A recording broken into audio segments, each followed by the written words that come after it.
All right, welcome science lovers. Here we are on a cold February morning.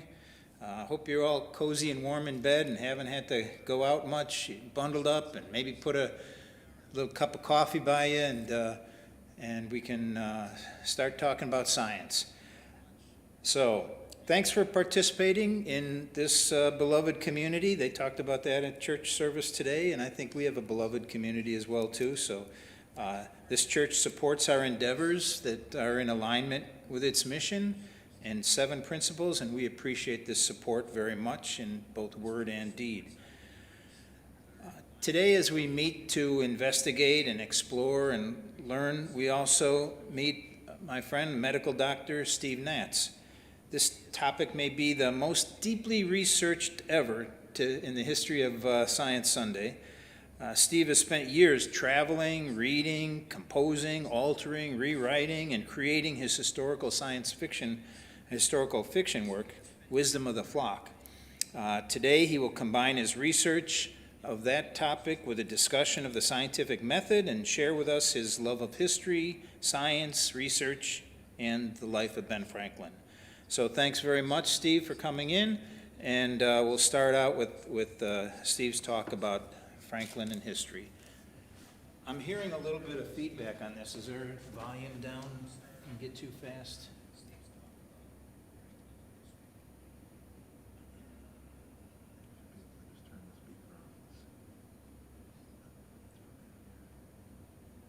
There it is. There. Okay, well, thank you, Mike. And Scott, wherever you are, Scott, thank you also for the invitation to share your podium here. As Mike mentioned, I'm Dr. Steve Natz. I am a physical medicine and rehabilitation doctor by profession and training. But somewhere around 15 or 20 years ago, I developed an interest and a love for Benjamin Franklin.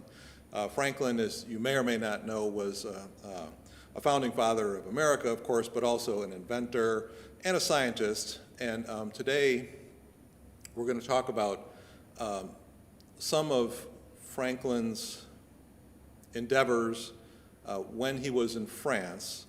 And let me not get too much into that because I want to start talking about the scientific method in general. So the topic of the lecture is Benjamin Franklin and the scientific method, but we're going to start talking about the scientific method. And even more generally, why are we interested in science at all? I mean, here we are, it's Science Sunday, you know, it's a cold day and hopefully you've got your coffee going and you're waiting for the Super Bowl to come on, and Steve is going to talk to you about why we even care about science. Well, we care about science because we're interested in finding the truth. We want to know the truth. The scientific method has been built over centuries to assist us in our quest to find the truth. And Benjamin Franklin was an important player in the advancement of the scientific method. And we might like to be like Franklin and require more proof of things as well. We'll talk a little bit more about that. So let's get into some terminology. An observation is simply seeing or taking notice of something with intent. You make observations every day. You look around the world around you, you see things, you go, I wonder why that happens that way. And sometimes we don't take it any farther than that. We just say, that was an interesting observation. But then if you develop a hypothesis, the hypothesis then is a tentative explanation for your observation without really any data to back it up. You just say, I think that might have happened because of that. Once you go beyond a hypothesis to a theory is just a hypothesis that has some supporting data behind it, that someone has tried to prove it one way or the other. And ultimately, we'll talk more about what a scientific law is, but it's a hypothesis that has been quote-unquote proven, or it's been shown so many times that everybody takes it for granted that it just is going to work that way. It's a scientific law. Not that scientific laws can't get broken. We'll talk a little bit more about that in a minute or two. But for the most part, we assume that things like gravity are going to work, right? You know, and there's scientific laws behind that. So let's talk a little bit about the scientific method in practice. The scientific method as I said, is that you might make an observation about a natural phenomenon. You might ask questions about that observation. Then you might gather information and form a hypothesis, a tentative explanation for what you've observed. And then you might make predictions based on that hypothesis. And if you did that, if you use the scientific method, how would you go about doing that? Well, what you might do is test your hypothesis by making some predictions, designing an experiment.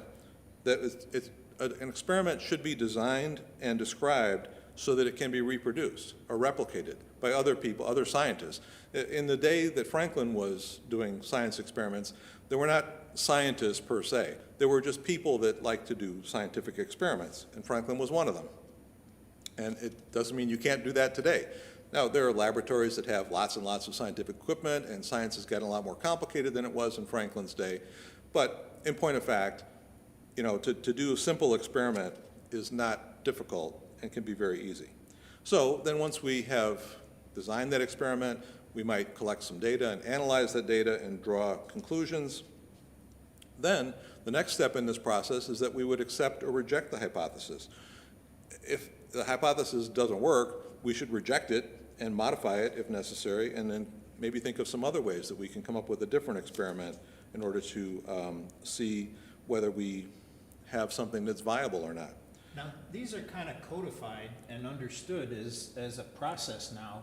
Would you say that Franklin, at the time he was around, would be completely in tune? Did he have these kind of codified paths to go, do you think, or was this kind of still being developed in people's minds? I think that the framework was there. Let me just say that, Mike, thanks. The framework was there for there to be observations and hypotheses. I'm not sure that they were quite as rigidly as defined as we define them today, but certainly theories were well defined. Newton was around and was proposing his laws, and you know, some of those things were well known to the scientific community. So yes, scientific laws were were there. Excuse me, and so, but they were not as you said, as maybe as structured as today. So let's say that we have some data to support our hypothesis. Now we've got a theory. The theory, as you know, is a hypothesis supported by some data. And then we would go ahead and replicate that experiment until there are no discrepancies between the observations and theory. And if there are discrepancies, we probably have to come up with a new theory. So Scott's saying one thing here. All right, go ahead, Scott. Scott's saying he likes to distinguish between laws of nature and laws of science. The former, laws of nature, would be a fact of the universe, right? Okay. The latter is humanity's attempt to discern and describe that law.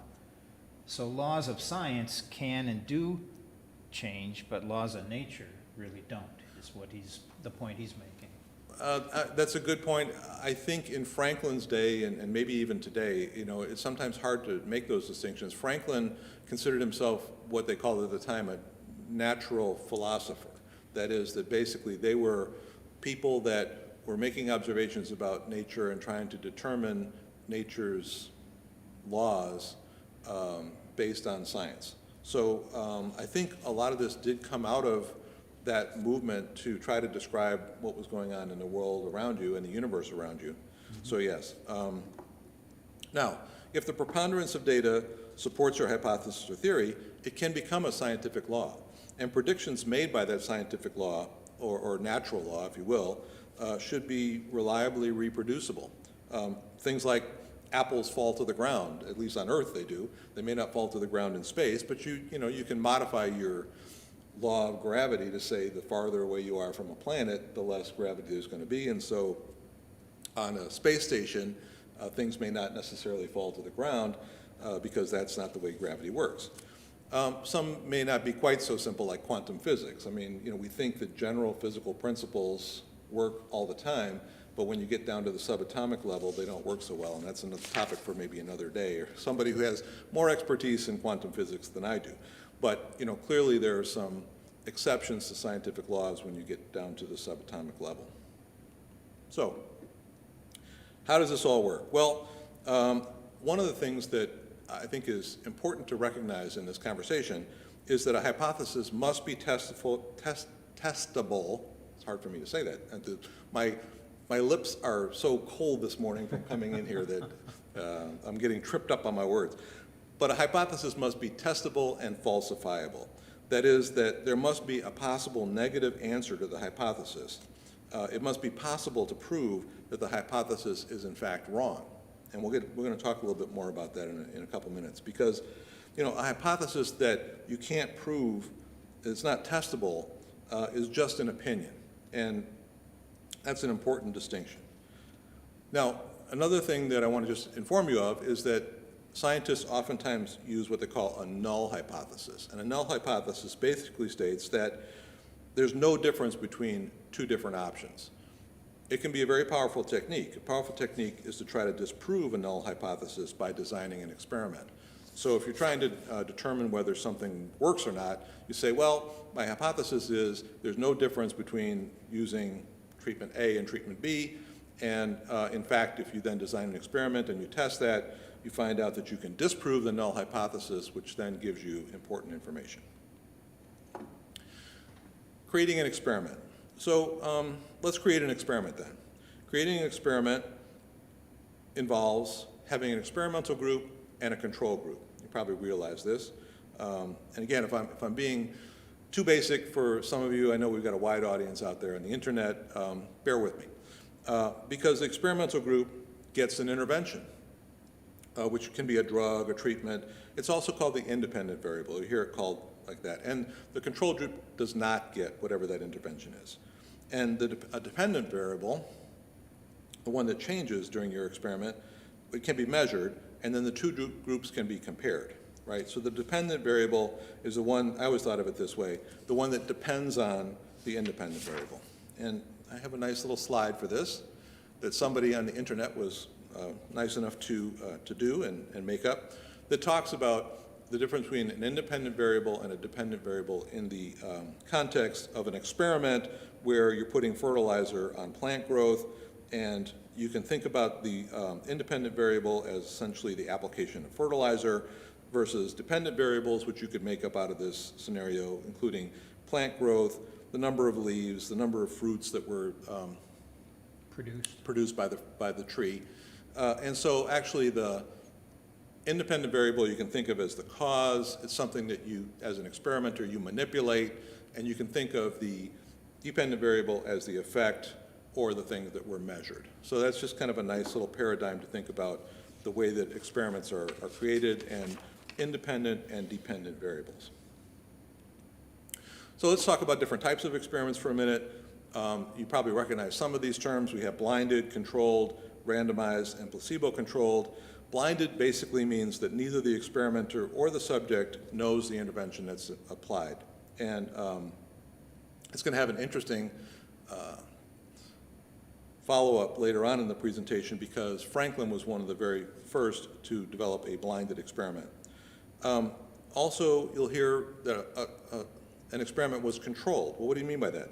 So when you try to control an experiment, you want to have your experimental group and your control group as close as possible to each other. And when you're talking about people, as a lot of medical experiments are, it's very difficult to do that. You might control for things like age and sex and socioeconomic status, things like that are fairly easy to control for. More difficult is to control for things like genetics or something like that that really cannot be seen. So when you're comparing groups, you'd like to have the two groups be as equal to each other as they possibly can. And similar. Exactly, very similar in characteristics, because otherwise it might throw some error into your experiment, which we'll talk about later. And the experiment should be randomized. What do you mean by randomized? Well, if I have 100 subjects, rather than me saying, okay, you guys, 50 of you go to that side of the room and 50 of you go to that side of the room, I might say, no, you're subject 1, you're subject 2, you're subject 3, you're subject 4.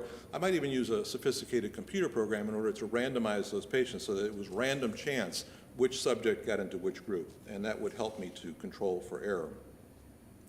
And placebo control. Well, placebo control is a blank of the drug or treatment. We'll talk more about that in a little bit. But placebo control basically means that you don't want your subject to know whether they've gotten the real treatment or not. So Why wouldn't all experimental studies be blinded, randomized, placebo-controlled trials? That would be ideal, of course. But they can't be, because sometimes it might be unethical to withhold a treatment. Take our current, vaccination, for example. If you knew that the vaccine really was going to be effective, how ethical would it be to design a study where some people didn't get, the treatment that worked, where they might actually be exposed to bad disease? Now, early on in vaccine development, you don't know whether the vaccine is going to work or not, and therefore it's not unethical to design a study that is blinded and randomized and placebo-controlled. But I'll tell you a little anecdote about this. I'm a rehab doctor by trade, and one time I was asked by a group of neurologists if I could give them a presentation to prove to them that stroke rehabilitation worked. I took it as a challenge. I said, well, here I am, I'm going to talk to these group of neurologists. It was kind of a setup, and I knew it was a setup because, they wanted me to kind of come in and say, well, we don't really have that much information that stroke rehab works. You know that some of the things, if someone has a stroke, they might have a paralyzed arm, they might not be able to speak, and so we would give them physical therapy, say, to, be able to move their arm again or to be able to speak again. So in terms of this, would it be unethical to withhold the treatment? I had to go back to the 1950s in order to find a study, and it wasn't really even a very well-controlled study. It was using historical controls versus current subjects with strokes to find a study that showed that stroke rehab worked, okay? Because ever since the 1950s, people have thought it unethical to be able to, say, put 50 stroke patients over there and say, you get no treatment, and 50 stroke patients over here that get rehabilitation treatment. That would be unethical. So that's kind of a little bit of a far out way of thinking about this, but it is a way that, when you're thinking about would you put stroke patients who needed rehabilitation into some kind of a study where you'd say, okay, the control group gets no rehab and the treatment group gets rehab. Probably not. You probably couldn't. You'd never get that past a human review board, today for that type of a treatment. Now, it may not be, as I alluded to earlier, it may not be possible to find a completely matched control group. They might have too few people affected, or there might be differences in age, race, genetics, things like that. The placebo may not be able to be fully disguised. If I'm going to use my treatment as a shot, you're going to know that you got a shot. Right? It's hard for me to disguise it. You can't have a fake shot. I can give you a shot of sugar water, but I can't give you something that's not a shot. So if you're worried about maybe the shot is the thing that's effective, then you have to be sure that you can control for your placebo. I believe it was in the AstraZeneca trials recently that they didn't give a shot of a placebo, but they gave a shot of another type of flu abating drug. Right. That because they didn't want that to be part of the potential reason why there were results, that you got a shot of something with an efficacious purpose while the other group got a shot of just sugar water. So right. Again, they had differences in the tests from different places for different reasons. But, it kind of gets muddier than that because, again, as one of the things from my own sphere of knowledge as a rehab doctor, we would sometimes, people with really bad severe back pain or pinched nerves or herniated discs, we would use a shot of, an epidural shot of steroid. I mean, it's a pretty common treatment today for something like that. You put a shot of steroid into the epidural space in their back, right? And it calms the inflammation down and everybody thinks, oh, this is a great thing. Well, they've done studies where a shot of normal saline can be almost as effective as a shot of steroid, okay? And you'd say, well, why is that? Well, part of it, people think, is because all the subjects, whether they were in the experimental group or the control group, got a shot of something, right? We don't think that the normal saline has an effect against your discs, right? We think that, probably it's just the fact that you got a shot, that made a difference. Makes you feel that. Makes you feel like you got something. And if a doctor gives you a placebo, it works even better. Let me tell you, being a doctor for 30 years, Yeah. if I say this is going to work and I send you home with it, it usually works. Helps to have white hair and a mustache and so on too, I think, right? Yes, indeed. A little gravitas. I'm going to go back here for a second. So We're going to switch gears a little bit and talk about statistical significance, and I'm not a statistician, I'm not going to bore you with too much of this, but basically you recognize that when you do an experiment, you're going to get data, and the data is going to present, in this case, as a standard or bell-shaped curve. For you statisticians out there in the audience, of course, that's not always the case, but we're going to use it today to just describe a couple of things based on the mean of the data, which essentially is the arithmetic mean of it, as well as the spread of the data underneath the curve, which represents the variability of the data that you're going to collect. And so you'll hear things talked about like standard deviation. What does standard deviation mean? Well, a standard deviation is basically a statistical formula to figure out how much data is around the mean. And you'll hear things like 1, 2, or 3 standard deviations. And if you look at this slide, I don't know how well it shows up on the small screen on your internet, but it has the bars for 1, 2, and 3 standard deviations. The thing that's important is by the time you get out to 2 standard deviations away from the mean, you've covered 95.5% of the data that you've collected. Okay, so 95.5% of the data is going to be within 2 standard deviations of the mean in a standard bell-shaped curve. Not always the case. If it's not evenly distributed data, you've got other things to worry about. But the reason that's important is that 2 standard deviations, scientists have agreed, becomes kind of the idea of whether something is likely to be true or not, whether you've captured enough data under the curve. You're never going to capture all the data under the curve because it goes out to infinity.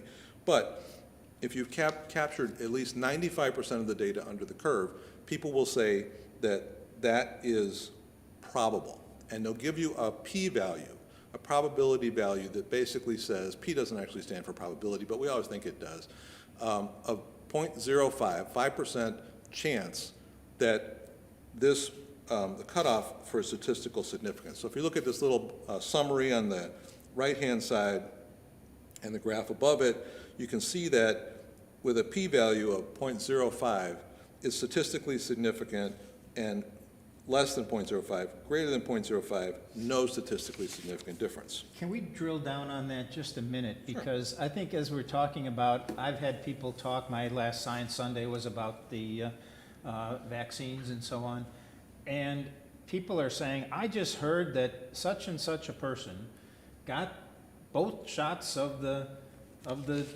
whatever Moderna virus, Moderna vaccine or Pfizer vaccine, and yet they developed the coronavirus. Right. And they're saying, how can that be if we have an effective treatment against this? How is it that after the 2 shots, aren't we supposed to be immune from it now? And so how can that, what would stop a person from being immune? Well, and the coronavirus vaccine, particularly the mRNA vaccines, are really one of the most amazing things that we've come out with in technology and medicine in my career for sure, because they have 94, 95% effectiveness, right? But that still means that they're going to be 5 or 6% ineffective. Now, the one thing that has come out of large studies, particularly the one that just came out from Israel, is that those people that were vaccinated, nobody was hospitalized with coronavirus. They got very mild cases of it. So, again, if you're talking about, did you get the coronavirus? Yes, you can get the coronavirus. In fact, it's even thought you can carry the coronavirus, which is why I've been vaccinated and I wear a mask, because I could still carry it to, somebody who wasn't vaccinated. So we're digressing a little bit, but basically, I think that you need to understand that even though something might have a p-value of 0.05, which 5% or less, which we accept as being statistically significant and more likely than not, I mean, obviously 95% is a big likelihood, does it mean that your p-value of 0.05, that the experiment was proven, that the treatment works? No, it doesn't. It means that 5% or less likelihood of the time, those results were due to chance alone. So that's really, I think, the distinction that you need to recognize, is that it doesn't necessarily prove that the intervention works. It proves that the result was not likely to be due to chance. Mm-hmm. Okay. I mean, another thing that you'll hear out there, which is one of my favorites, it's not on the slide, but I thought about it this morning driving over, and I'm like, well, you'll hear about like odds ratios or hazard ratios too. This is a common thing, and it oftentimes shows up in the lay press. I'll give you an example that, and you've probably heard this one, that if you take non-steroidal anti-inflammatory drugs, you have a 2 times more likelihood to die of a myocardial infarction. You go, oh my God, I better not take, ibuprofen because it's going to cause my odds ratio, my hazard ratio to be 2 times. And in fact, if you look at those data, it does. Now, the fact of the matter is your odds of dying of a myocardial infarction are pretty low, okay? Probably about 1 in 1,000. If you double that, you've got a 2 in 1,000 chance of dying of a myocardial infarction. So it still means if I have a 2 in 1,000 chance of dying of a myocardial infarction because I took a lot of ibuprofen, that means I have a 998 out of 1,000 chance of not dying of a myocardial infarction. I mean, that's pretty good odds to me. If my shoulder is bothering me, I'm going to reach for that ibuprofen because even though it increases my odds of dying of a myocardial infarction, it doubled it, which sounds terrible, but it's not really terrible because you have to understand the underlying data, which was that you started off with a 1 in 1,000 chance of dying with a myocardial infarction. It bumped it up to a 2 in 1,000 chance. It really made no significant difference in your likelihood of dying of a myocardial infarction. Okay. So let's talk about, just briefly, we'll talk about some causes of error. We already talked about a couple of these, so I'm going to not belabor them too much, but I don't want to get too technical. One of them is sample size and power analysis. The more difference you expect between your 2 groups, the larger your sample size needs, the smaller your sample size needs to be. So if you look at on the right-hand side, there's a little graph that shows that if you expect a big difference in your p value, you don't need a lot of subjects in order to do that. The wrong study design or controls, we talked about that. I'm not going to go into that too much. Incomplete or poor blinding, the subjects or the investigators can guess the treatment. That can be a cause of error. Poor randomization or matching. We didn't talk about this. Failure to consider sensitivity and specificity. Maybe this gets to your point, Mike, because if you're looking at tests or if you're looking at things like the variability of how a vaccine works in the patient population, there's a certain sensitivity and specificity. Like some people are going to, because of their genetics, are going to take to it more than others. In testing, there's a certain number of true negatives and false negatives, true positives and false positives that define the sensitivity and specificity. It's a topic for another day of someone more brilliant than me to lecture you on in terms of that. And publication bias, let me just say one word about that studies with results that are positive tend to get published. So studies that are negative tend to not get published. And sometimes they can be just as important as ones that are positive, right? Okay, so here's something you hear all the time. My opinion is just as good as your science. And I say, no, not really, because ideas, opinions, editorials, and anecdotes really do not outweigh randomized controlled trials. So there's a hierarchy of these things. If you look at this hierarchy of evidence, you'll see that randomized controlled trials are not at the very top. In fact, meta-analyses are at the very top, where essentially you take a group of randomized controlled trials and you essentially rank them and analyze them.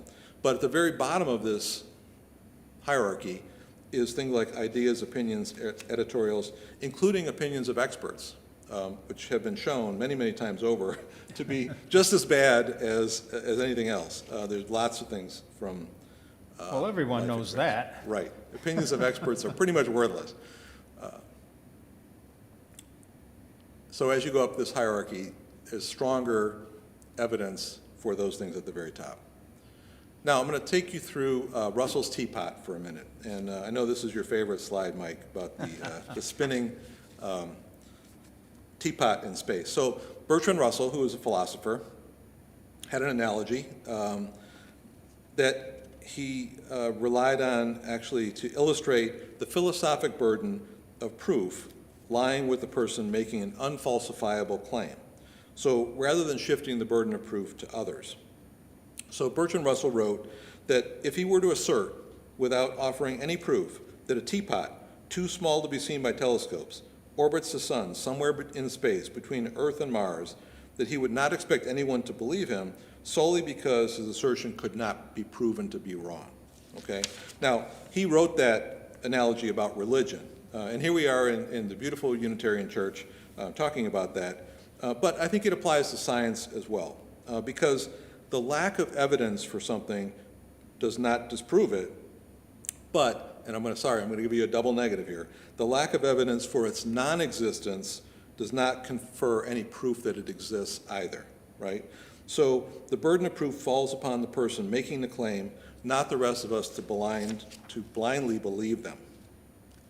And while it's very true that people may choose to believe in something in the absence of evidence, if they like, they should agree that if scientific evidence comes along to the contrary, that they would be willing to change their view, belief, or opinion. And they should also recognize that intelligent people will require proof of things to the extent possible, because opinion ranks lowest on that hierarchy of evidence. All right, let's go away from the teapot. No matter how firmly believed or how held or whatever causes you to feel that way, you should still realize where it ranks on the hierarchy of evidence. It doesn't prove that it's not there, or it doesn't, or not seeing it doesn't prove it's not there, but I think firmly, strongly held beliefs demand strong evidence, right? Thanks. So we're half an hour into my talk. What does all this have to do with Ben? I hear you out there on the internet saying, you know, Dr. Nass, you've been talking about basic science here for a half an hour. Let's start talking about Ben a little bit. So Ben Franklin was sent to France by the Continental Congress in 1776 to enlist the aid of the French in the American Revolution against England. And while in Paris, he was made aware of the practice of Dr. Franz Anton Mesmer. You probably recognize mesmerized, mesmerism. Dr. Mesmer was an actual medical doctor from Vienna who was practicing in France at the time, putting people into a trance with the goal of curing their ills. In fact, he claimed he could cure all of their ills. Now, as Mike mentioned, I've written an entire book on this with 15 years of research behind Franklin and what happened when he went to France. It's a historical fiction novel. It's not all historically accurate, but it's as historically accurate as I could make it. So here's my shameless book promotion. You can go and you can take a look at the book if you're that interested and learn some more about this, I think, fascinating time. But what Mesmer claimed was that he could channel a force that was emanating from the stars, which he named magnetisme animal, or animal magnetism in English. And this force, he claimed, carried the power to heal people. The French physicians were skeptical, but as was mentioned in actually a very interesting video that's on Vox, that's going around right now about this time, the alternatives to what Mesmer was using were very, very invasive. People were doing bleeding, right? Purging. They were doing all types of medical treatments at the time were, I would say, barbaric, you know. But people were flocking, patients were flocking to Mesmer for these treatments. And so the French physicians, being like physicians of today, you know, very worried about their pocketbook and their money, positioned King Louis XVI to have the practice investigated and hopefully debunked. So what was Mesmer doing? Well, Mesmer was essentially using his force to heal. He was transferring his force to people. He had a number of accoutrements that he used. One, I think very famous one was called a baquette, which was you can see the picture of it. Some of these are still available in French museums. It was a wooden tub that was filled with water that he had, quote unquote, magnetized, and it had metal rods and ropes coming off of it that people would essentially tie themselves to. But he also used trees, which he said were naturally magnetic. He would have people tie themselves via a rope to the tree and do these chants and go into a trance. And they would feel better afterwards. Here's a picture that Mike likes of a seance around one of Mesmer's baquettes, where you see these people of the late 1700s gathering. What they would do would be they would gather around. People would sit around this vat filled with magnetized water. This all kind of sounds like a little bit of hooey today because, you know, we don't buy it. But, you know, at the time, people were kind of like experimenting with stuff. If you had a choice to sit around that baquette or get bled 3 times like George Washington was, Right. you might choose the baquette. Yeah, you might. So Mesmer would dim the lights, and he would play soothing music. He actually used sometimes a glass harmonica that Ben Franklin had invented, interesting little sideline. And these iron rods could be applied to any affected body part. You'll see there's actually in this picture, there's people applying them to their leg. In another instance, people would apply them to their eye if they had difficulty with their vision, and they would claim that they actually could see better. So the ropes could also be affixed to people, or sometimes to the magnetized tree, as I said, and wooden bowls would sometimes be used to carry magnetized water. Couples, like the ones on the left here, would pair off, they call it en rapport, and they would reach a crisis. At the conclusion of the crisis, the participants would feel better. So they would go into this trance, and then they would kind of come out of it feeling better.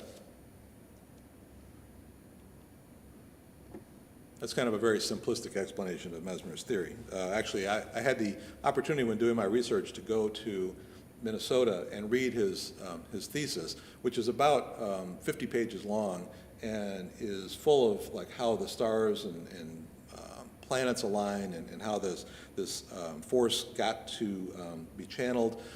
Very interesting stuff. Probably none of it provable. Interesting hypothesis. Interesting hypothesis, none of it provable. So it was clear that people felt better after receiving Mesmer's treatments to Franklin. He recognized that. Were you ever mesmerized as part of your research? I found that I was not easily, well, we'll get to that in a minute. Let me talk about that later. So Franklin and his colleagues also realized that such improvements might represent a placebo effect. Even though the name placebo effect wasn't introduced until the early 1800s, they didn't have that name at the time, but they recognized that there was a placebo effect, that if the doctor told you that you were going to get better, a lot of times you got better. And so animal magnetism, Franklin observed, may indeed exist without being useful, but it could not be useful if it does not exist. That was the crux of his argument in going in with the commission, to say, you know, there may be some force out there. We don't know all the forces that there are. I mean, he even talked about, while he had done a lot of work on electricity, and there was a lot of work that was already done on things like magnetism and gravity, you know, Newton's theories and laws. They didn't know things about light. They couldn't measure light. They had no idea. You know, they knew that the sun went up and the sun came down, but there were no instruments to measure light. So they would say, well, you know, there's obviously forces out here that we can't measure. So Franklin observed, though, that the force might indeed exist without being useful, but it couldn't be useful if it didn't exist. So he went about trying to show that the force did not exist, and he did that by using the scientific method. Sounds like a standard hypothesis, right? Yes, it was. He developed a hypothesis, and then he tried to test it. Now, which Mesmer was not willing to do. Mesmer did not participate in any of these. Actually, Franklin enlisted one of Mesmer's colleagues, a student of his, Dr. Deslan, who was able to participate, and I think that helped the commission. But Mesmer himself never participated. He totally believed that his system worked and that he had an explanation for it, and he didn't want to test why. So first they tested to see if the force could be measured by any instruments of the day. There was no detectable electrical charge. Franklin had performed many tests on electricity previously, and he found that none of Mesmer's apparati, the baquette, any of those things, carried any detectable electrical charge. There was no mineral magnetism either. You know, they had a thing like a compass where if you held it up to a magnet, you know, the compass would turn around, and they found that there was no mineral magnetism either. They found that the water in the baquette was just plain water. There was no extra. They analyzed it for chemicals and salts, I mean, things that they could do from the day, and they found that it really didn't have any other features other than being plain water. Did Mesmer have a way of making it magnetized in his mind? He waved his hand over it. Oh, that could be useful. Yeah. So none of the commissioners felt any effect from holding the iron rod close to them. They put it up to their, chest or whatever. They didn't feel. Now, they did notice that there were some physiological effects of the participants. Their pulse quickened, as did their breathing, and they might break into a sweat. And it was also a very repressed time, I think, from the standpoint of sexual tension and things like that. So they theorized too that some of this could just be part of the treatment was the man had to put his hand on the woman's breastbone, on the sternum. And so they figured that maybe there were some physiological changes that were coming from things like that. But Mesmer did say, and he attested to the fact that no touching was necessary for his treatment to work. They also noted that paid subjects, there were a number of subjects that Mesmer actually paid, and subjects that the commission paid to see if there were effects. And they noted that those subjects who were paid for their service oftentimes felt something. Interesting, right? And in a full-blown crisis, the people might flail around, they might do all types of funny gestures and things, but they didn't really truly have an epileptic fit. That is, that they didn't lose consciousness, they didn't injure themselves. So the doctor, actually it was Dr. Guillotine, who was on the commission, the Dr. Guillotine, the one who invented the guillotine, determined that these were not a true epileptic fit. And in one of I think their best scientific experiments, what the commission did was they blindfolded a woman who had had Mesmer's treatments before. In fact, she thought she was expecting to get Mesmer's treatment. Mesmer said he didn't need to be there for the treatment to work. He would just magnetize a series of bowls. Actually, he would magnetize one of the 5 bowls. And what he challenged the commission to do was to see whether the bowls worked with the woman. She was highly magnetizable. It was said that she would basically go into a trance with Mesmer just essentially kind of being in the room. So what they did was they asked this lady, this is the first blinded study, right? They asked this lady to wear a blindfold and told her that she would be presented with a series of 5 bowls. Now, before they actually got started with the experiment, they blindfolded her, they sat her down, and one of the members of the commission took the bowl that Mesmer had magnetized and held it very close to her head in a number of different positions without saying anything. So basically just walked around her, kind of surreptitiously, put the bowl next to her head, nothing happened. Then they said, ma'am, and remember she couldn't see the bowls. They said, what we're going to do is we're going to present these bowls to you in sequence. Here's the first bowl. Do you feel anything? Oh, no, I feel maybe a little something. Here's the second bowl. By the time she got to the 4th bowl, not the magnetized bowl, but the 4th bowl, she was in a full-blown crisis. And she was heaving, and things were, going all over the place. And then she came out of the crisis, and she said she felt better. Okay? So the commission determined, blindfold was removed. She refused to believe that she had been presented with the non-magnetized bowls at all. They handed her the bowl with the magnetized water in it, from which she took a drink, and nothing happened. So clearly, the commissioners noted that the lack of effect on the subject was probably due to her being unable to see the magnetizer. They concluded that suggestion was necessary for the effect. Pretty strong stuff for the late 1700s, I think, right? So they concluded that the curative effects of magnetism animal could likely be explained by suggestion, imagination, and imitation.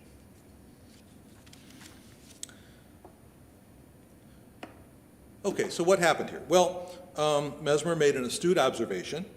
He came up with a hypothesis that he had a new force emanating from the stars that he called magnetism animal that could cure people. However, he never attempted to test this hypothesis in a scientific way, but Franklin came along and used experimentation to disprove, as much as he could, that the effects were due to anything, Mesmer's or any known force. However, it's not quite that simple. Nobody ever really explained mesmerism. In fact, Mike just alluded to it, that mesmerism became known in the 1800s as hypnotism. was redefined by Scottish surgeon James Braid as hypnotism in the 1800s. It actually pretty much got lost to history in the late 1700s, but by the early 1800s, again, people were kind of saying, hey, maybe there's something here to this. So, and we can observe today that people feel better, are calmer, and can change their behaviors after hypnotism. So why is that? It's probably not a force emanating from the stars, as Mesmer said, but there are some physiological changes that happen with hypnotism. Respiration may slow or quicken. A lot of these are autonomic functions. They're functions of our autonomic nervous system. Perspiration can be increased or decreased. You have vasodilatation or vasoconstriction, opening up or closing of your blood vessels. Increased arterial oxygen levels have been documented to occur. Some of these things were seen by Franklin and the Commission, the first 3 or 4. The galvanic skin response, which wasn't known at the time, can change, but that has to do, I think, with skin perspiration. There's decreased gastric acidity and decreased gastrointestinal motility. Those things have been demonstrated subsequently. And then EEG changes, things like reduced alpha waves. But I think one of the most important ones, and again, this is 3-year-old data, so now we're jumping forward from 1770s and 1780s to 2017, when functional MRI was applied to people that were magnetized. And this is, I'm going to just describe to you for a couple of minutes here, as we finish up, what happened when they looked at people that were hypnotized. Maybe they were magnetized too, I don't know. But they were hypnotized. They studied 57 hypnotized people's brains using a functional MRI. So if you know what a functional MRI is, basically it's an MRI scanner that works on the ions in your brain, and so it can actually say where your brain activity is. And they took 2 groups of subjects, one that was highly magnetizable and one that was highly hypnotizable. I think I'm actually in the non-hypnotizable group, because I did have one time a colleague try to hypnotize me and it didn't work. So at least as far as I know. Maybe I did something when I was hypnotized that I don't know what it was. How would you know? Yeah, how would I know? Anyway, so only the highly hypnotizable subjects showed any changes on their functional MRI scans. And I'm sorry, this might be a little bit small on your little screen, but they found these 3 particular areas. Briefly, I'm going to just tell you that the changes were seen only in the highly hypnotizable group and only while they were undergoing hypnosis. They had a decrease in activity in the dorsal anterior cingulate, part of the brain's salience network. These are regions of the brain that select which stimuli are deserving of our attention. Okay, so those were decreased. They also show an increase in connections between some of the areas of the brain, the dorsolateral prefrontal cortex and the insula, and these areas of the brain connect the brain process and control of what's going on in your body, so that your brain and body are basically disconnected during this hypnotic trance. Third, they noticed that there was reduced connections between the dorsolateral prefrontal cortex and the default node network, and that decrease in functional connectivity represented a disconnect between someone's actions and their awareness of their actions, or consciousness. So this gets to your consciousness. This is actually some pretty cool stuff, because this is really where they were able to show that during hypnosis, it's kind of like you're really engaged in something. You don't really have to think about it. You just do it automatically. Right. So during hypnosis, there's this kind of dissociation between action and reflection that allows one to engage in activities that are either suggested by another or self-suggested without devoting mental resources or being self-conscious about that activity. Mm-hmm. So we're getting a little closer to how hypnotism actually works. I thought it was amazing when I was looking into the consciousness for my talks about that, in which the brain has been determined very, very clearly by a number of people studying this, that it can't attend to more than 4 things at a time. Right. And so you do the things that you do that you normally see, driving to work that you do all the time. You're attending to your thoughts or other things. Right. And you can't really remember that, whether you had to stop at this stoplight or not, or what was going on with these things. But you're ready, your mind is ready at an instantaneous moment to respond to a out of sequence activity, a dangerous thing or something like that. But I think what's really interesting about it too is that I thought about this too, like, oftentimes I'll get into my workshop, in my shed where I work on bicycles. And I could be working on a bicycle for a couple of hours. I mean, a couple of hours can go by, and I don't really think about it. But I come out and I feel so rested and relaxed, right? Because I was doing everything kind of automatically without a lot of, conscious effort for it, right? So, I think it's kind of the same thing. It's like those things that we do automatically sometimes free up our brain. So, while we're getting closer to a scientific explanation for hypnosis, we're not really there yet. So we might hypothesize that hypnosis is a powerful tool for changing the way that our minds control perception, our consciousness, and our awareness of our bodies. We might hypothesize that it puts us in touch with our subconscious mind. But how would we go about proving that? What experiments might we use? I want to leave you with a couple of questions, to think about. Could we blind them? Could we use controls? Could we randomize that? So we have a few minutes left, and I want to save a little time for, I don't know if we've got questions on the chat. There's a few, yeah. Yeah. The scientific method is a powerful tool in searching for the truth, but it's not perfect. Errors can happen. It could be something that 5% that we're not aware of. It can be useful to test the validity of many observations, but the burden of proof for any hypothesis is on the proposer, especially for ones that cannot be proven to be false. And being familiar with the scientific method, study design, and power, you'll be able to analyze the results, which can help. So please, go out after the Super Bowl today. You don't have to do it, during the Super Bowl. You can watch that to your content. Make observations about the world around you.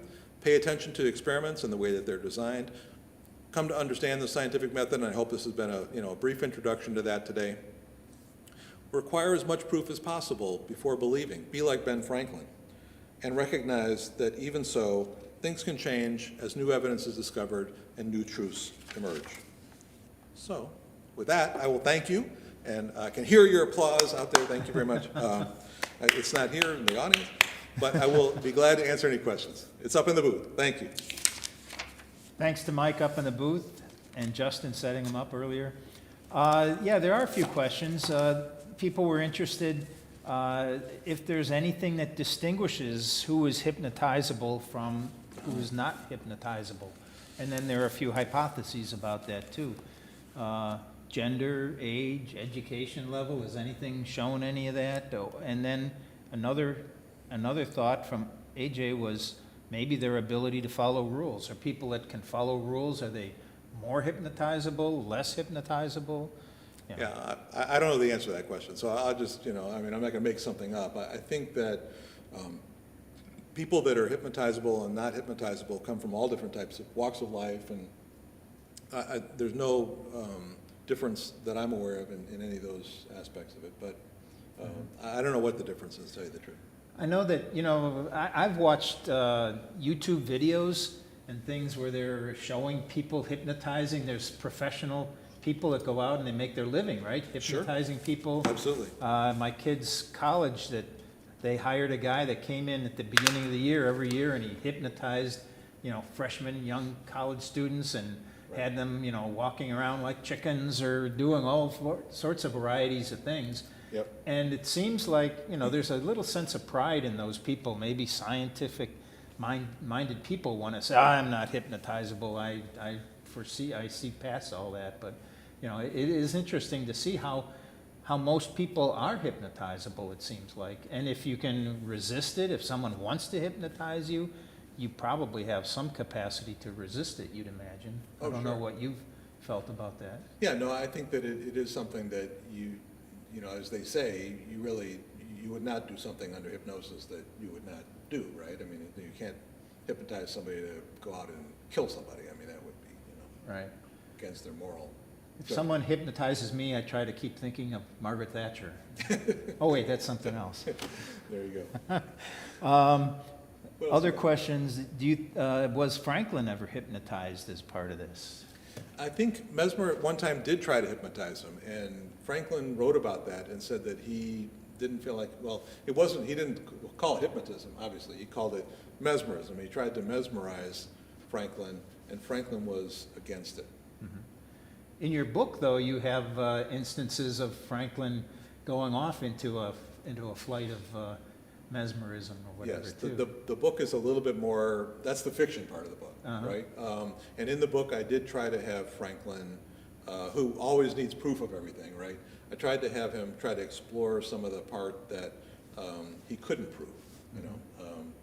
Love is one of the things that he couldn't prove, you know, and he talks about that in the book. I mean, obviously, I don't know what he felt about love, to tell you the truth, but it was an interesting thing to try I to have a explore. few ideas of what he felt about Yeah, love. yeah, we do. Do you think people vary in their capacity to use the scientific method, Randy says? And if so, what might be factors?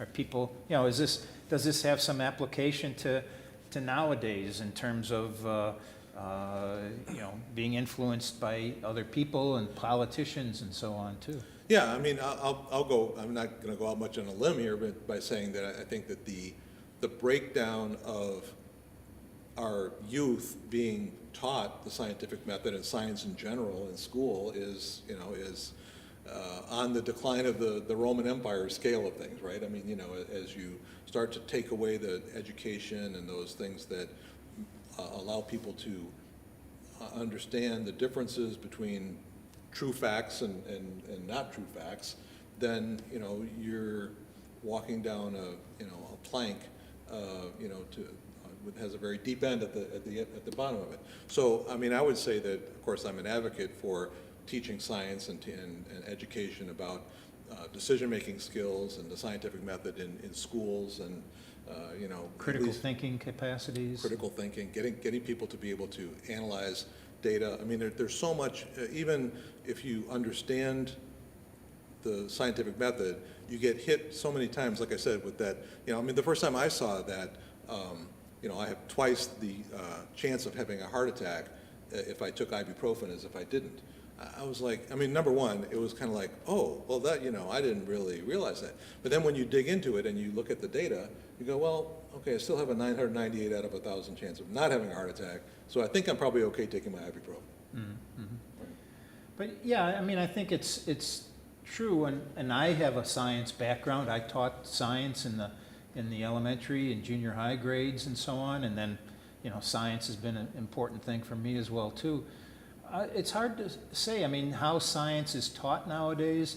It would be interesting to have some people discuss that and to get a group of teachers in here, and how are they teaching science? That might be a future Science Sunday. And how do we do it? I know that, you know, when I came up in the schools, the big emphasis was that, you know, Sputnik had just gone, and there was that whole influence of, to me, science and mathematics were like the major functions of what goes on in school. Right. And when I went through an elementary education curriculum, I was somewhat surprised that at that time, by that time, which was the late 70s, the education was mainly, the emphasis was on reading skills and teaching people to read. Yeah. And it wasn't, you know, math and science. It was when I got out in the schools, the first thing that many elementary teachers did at that time, when they saw something going on, when there was going to be a class activity or a school activity or anything else, they tended to try to get rid of the science class. They kind of ran away from it in some ways. But then science got more emphasized as well too, with some of the hands-on and manipulative stuff in the sciences in the 80s. And I'm not sure how it's gone right now, but I do have concerns about it, like you do as well too. Yeah, I think that the key for me, and I'll give a shout out to my 8th grade science teacher, Mr. Harold Moody, who's passed away now. He was a great guy, who I think was the first person that ever had me think about the fact that there's data behind every result that you see publicized, right? You know, that you see something publicized and you go, oh, like we talked about the myocardial infarctions and ibuprofen. I think if you don't critically think about those things and recognize that there's data behind it that you have to analyze and make a determination for yourself, then you're just fed pablum from the media, and that's dangerous. Mm-hmm. Yeah, and I tend to feel like many decisions that people make or opinions that people feel strongly about are there without data, right? With Right. no data behind it. Right, that was the point of, you have an opinion, you're welcome to your opinion, but you have to recognize that it doesn't carry the same gravity as fact. Right, and with confirmation bias, you can say, well, those are other people's opinions that don't have facts behind, but my opinions are well-founded. You have to. That's the danger of that. You can't say your opinions are any better than anybody else's opinion. They're all opinions. Yeah, interesting stuff. People are asking a few more things. Did you ever learn how to hypnotize people as part of your study? Or? I never did, no. I mean, I think that'd be interesting to learn. Yeah. It's amazing when you see people do it on stage or something. I don't know if you've ever seen the YouTubes that do that. They just bring people up and they sit them in chairs and they say, what are your names? And all of a sudden they just do something and they're hypnotized immediately. And, Right. and I it's, think that's why, if Mesmer was really truly using a form of hypnotism, which I think he probably was, it's why it seemed so magical at the time, even as it does today. I mean, we don't completely understand it today, right? Right. It has something to do with your conscious mind versus your subconscious mind. yeah. Well, it's a fascinating topic, how the mind works, and there's more and more ways to study that, and it's amazing the scientific processes that they never knew how to bring to studying of consciousness that they have in the last 20 years or Right. something like that. Things like the functional MRI scan data. I mean, Right. that's interesting stuff. They can cover your brain with collecting devices, Right. right? That Mhm. that can gain a lot of information as to how your brain is actually operating under different stimuli. Yep. Yeah. Oh, well, everyone's pretty excited about that. That sounds good. AJ wonders, because he'd like to exercise more, he's wondering if he should try to self-hypnotize and make him exercise more often. Yeah, I mean, I'm sure there are articles out there. I know there are ones for quitting smoking and things like that, dieting, where it can change some of those aspects, and exercise is probably another one. And does it, I mean, I don't know if you know, but is there data, like you're talking about, is there scientific proof, or is that just something that seems to make sense? I think I could stop smoking if I could hypnotize myself and convince myself not to. No, it's actually, as far as I know, it's proven. Yeah, Yeah. great. All right. All right. Well, thank you Well, very much. Thank you. Wonderful Mike. job. Glad you're coming in, and I hope you come back for more. We like your expertise and your capacity to talk about all this with people, and maybe we'll have a talk, you and I, about bikes sometime. And We should. That would be great. yeah, And thanks, Scott, for putting us on and having us be at your podium here, even though you couldn't join us today, right? yeah. So we should probably let people go and get on with their Super Bowl parties, right? And preparations, right. If you hypnotize, maybe all the players are getting hypnotized before the game. Really, maybe those nachos won't, go right to my waistline. All right. Well, great. Everyone have a great day, and thanks a lot for showing up in Science Sunday. We had about 35 people, so that's a good turnout. That's a very good turnout. Talks. Thank you. So thanks so much. Thank you up in the booth. Thanks up in the booth. All right.